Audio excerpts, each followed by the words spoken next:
Yellowface. Oh my goodness, this was a much anticipated book for me and my sister. So I was so lucky that when this book was released, my sister was in the UK, visiting from Uganda.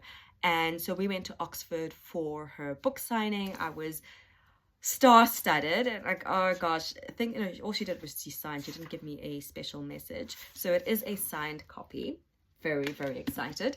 And I had started reading this book independently, and I'd taken with me to the book club, and a lot of people who had seen about a bit about her work. I've been familiar with Art of Kuang, or Rebecca Kuang's work, since the Poppy Wars trilogy, which I learned about from my sister. And I'd started reading that, and I realized, no, this is a highly intelligent woman who was able to really bring a lot about like Chinese culture into the rest of the world in a way that a lot of us would appreciate. Because like I think when you grow up in the culture, there's a lot of things that you just assume everybody already knows, and so she does spell things out for you. So, and I like this is the same thing with Babel, same thing with all of her work. This one did surprise me because it was very different, and they did warn us that it was a very bold book that she has written. I saw all the fanfare, I saw the excitement around this book that was much anticipated.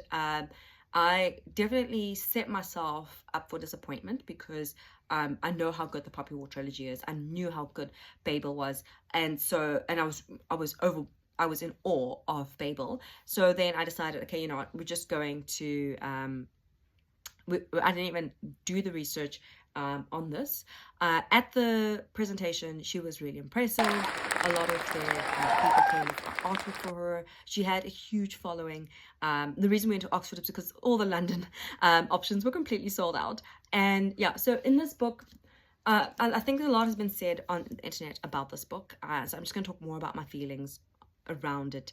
I could understand like the uncertainty when it comes to like appropriation and where do you draw the line, and you could see how she rationalizes why it's okay to do what she's done. And I think a lot of that can be relatable if you think about other ways in which you've rationalized doing something and someone else will call you out on it, and you really dig your heels in instead of trying to reflect on why they felt that this was inappropriate.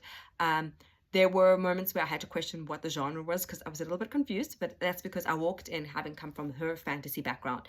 And so when it's a more of a contemporary real world situation, I had to keep reminding myself. But yeah, there were mixed reviews at the book club, I think because a lot of people had high expectations, but I thoroughly enjoyed this book.